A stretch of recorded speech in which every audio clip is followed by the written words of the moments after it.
Lights, camera, and action. Hey ladies and gentlemen of the internet, my name's Adrian. Welcome to yet another vlog and an update in the series that is the whole apartment kind of rehaul, as I guess is the best way to put it. For those of you who didn't watch the previous video, for some quick context, this series is about a lot of just the ongoing moving process and everything that's been going on. A week and a half ago, our business network, got our first official office space, so that was a huge move, a huge step, and just a huge work in progress going forward. Now with that, as sort of domino effects, that meant our living room, all the stuff that we were kind of using as a makeshift home office got moved to the actual office space. My previous roommate and business partner moved out, and I kind of reclaimed the apartment. I say for myself, but my girlfriend moved in as well, so it's now our apartment. And we have this 2-bedroom, 2-bath, living room, kitchen sort of setup. The master bedroom now being my new home studio, which is super exciting and definitely something I'll be building out and you'll be seeing on this vlog. To just wanting to redefine and kind of reset up the space as a whole. We want to take this opportunity of like the moving out, moving into the new office, moving into this space again and reclaiming it all to really rehaul it. So today I want to focus on the kitchen and living room and what our plans are there and what progress we've made thus far. So overall, I think the biggest thing here is the kitchen and the overall setup here with the 2 bedrooms, 2-bath, living room, kitchen is that the living room kitchen is literally the center line. It's what splits the apartment in half. You have the master bedroom on one side, which is the home studio setup / home office, and then you have the other bedroom on the other side. And with that, we want the living room kitchen to really tie into each other since it's this open and design. There's no like real divider between them other than the kind of kitchen island, or not even island, the kitchen counter. The kitchen, as soon as you walk in, you can see it's a very modern vibe. What we really focused on here was just cleaning it up. That was honestly the biggest thing. We used the opportunity with the move out and the move in to really just kind of purge everything that we didn't need, stuff you just kind of gather over the years. And with my roommate moving out, he took a lot of the actual appliances that he owned. So we replaced everything from like silverware, dishware, certain kitchen utensils, all the essential stuff. So there's a couple of products I did pick up for the kitchen off the bat. Like I thought about what are the essential things I need with him moving out and that he owned. For me, rice cooker was number one. Growing up in an Asian household, I got the Zojoroshi rice cooker, very famous Japanese brand. Swear by it and grew up with it in the household all the time. So picked that up to replace the rice cooker that was previously here. I also picked up a lot of stuff from my coffee corner, notably the fellow EKG Stag kettle. I've been wanting this kettle for the longest time. And I finally had the justification to purchase it when my roommate took his water heater. From an aesthetic point, it just matches everything, the white, clean aesthetic and vibe I'm going for throughout the apartment, and you'll notice that's a very common theme that my girlfriend and I agreed on. Just clean, simple, contemporary, with a lot of neutral, light, tan colors as well that we're trying to throw into the mix to add accent colors. But that reflects in the products like this water kettle, which I'll have a full review on down the road. Down to other products in the coffee corner, I got a new water filter from a brand called Soma.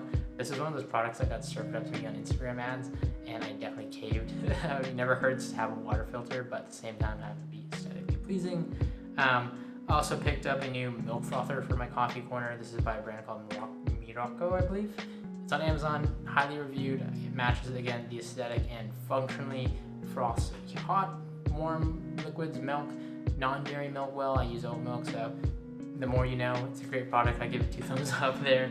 And then you'll see that we have this Nespresso maker. This is the Nespresso Virtuo line. And this was just given to me by my sister who was also moving cross country and she couldn't take it with her, so I took it for convenience sake. It's nice to have as a just a standalone convenient coffee maker. I know the coffee aficionados may not swear by it, or like a K-cup or a Keurig, because it's sacrilegious in that space, but I am looking to replace it with but get a actual espresso maker, I should say, like a proper espresso maker. I've been looking at brands like DeLonghi, Breville, which is across the whole yard. So if you have any recommendations in the sub $500 range, be sure to link it down below. Outside that, you'll see a lot of other accessories from like CB2, crate and barrel throughout the kitchen. Again, all of this was just really to tie in the space, replace what was necessary, and then I will say that my girlfriend spearheaded really just organizing the kitchen as a whole. Everything is in its place, everything is nice and organized with our new dishware and silverware, and I'm going to do my best to make sure it stays that way and I adhere to those standards. Now, bleeding into the living room is the general living space, and with that, the living room is where we reclaim the most like area, and moving out the desk, all the office stuff. The main theme here is we're looking to replace a lot of the existing foundational furniture. So like a sectional or couch that we have right now, it's great. It's been there for the last 2 years. My roommate and I bought it online. It came, we assembled it. It was not the best build quality. We tried to return it actually, and they just said keep it. So we kept it, and since it was a free couch, we're like, screw it, we'll just leave it here. And ever since it's been there. But that being said, we really want to invest this time around in like proper, good quality furniture, whether it's the sofa to the living room / coffee table. Even though we're in like a rental apartment, and sometimes I can understand the reluctance to want to invest in a lot of furniture because you may be potentially moving down the road, and that can be a hassle. But this time around, I just decided I want to get something that's good quality.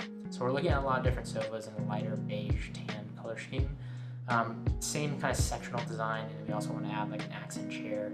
We're going to replace the living room table. I had my eyes set on this table from a local store. Unfortunately, they're going out of business, and they were having kind of like a fire sale. The table, however, ended up being like 240 pounds because it was reinforced concrete inside, and I was like, there's no way I'm going to have that in the living room, because my idea is I want the living room space to be like modular.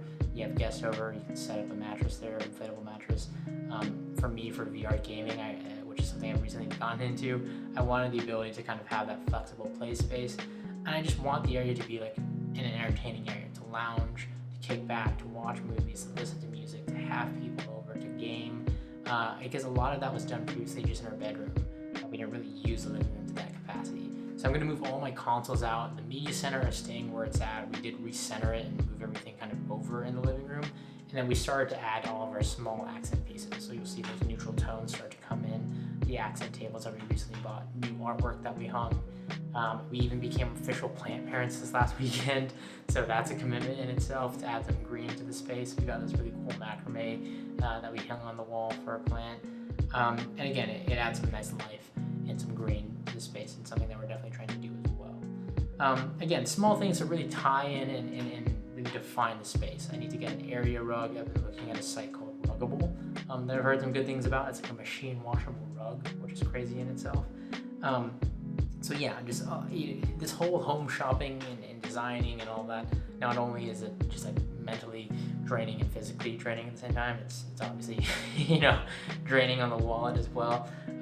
But I am just really going down the rabbit hole of like trying to justify all the things I want, but trying my best to focus on the essential pieces first, and then the ability to build out everything else as time goes on. Like I said, the media center, everything is staying there. However, my plan down the road is to, initially I want to replace first off the TV. It's a 55-inch Samsung 4K TV that I got back in 2016. I want to get at least a 65 to 75-inch TV and mount that to the wall to really fill out the space and free up space on the console. I want to replace the sound system I have in there. Right now it's a Vizio 5.1 surround system. I'm looking to replace that. Currently, from the tech perspective, there's a couple things that are important to me in the living space. One is music and the ability to have music throughout the apartment, not just in the living room and kitchen. Right now that's all supplied by Sonos. I had a Sonos Play 1 in the kitchen. It's temporarily sitting right there behind me. That serves as a smart speaker, as well as fills the kitchen with music. I also want to add some sort of like screen in the kitchen, whether it's a tablet, one of my old tablets, or like an Amazon Echo show device, just to have something to like watch videos on, cooking, whatever it may be. And just have a display in the kitchen. The geek in me wants to fill out the whole smart home vibes. And then in the living room, I have two Sonos Play 5s currently there, just from a music perspective. That was used a lot during when it was an actual office. And those are probably going to move in here once I figure out the whole living room situation and how I want to tie in the sound.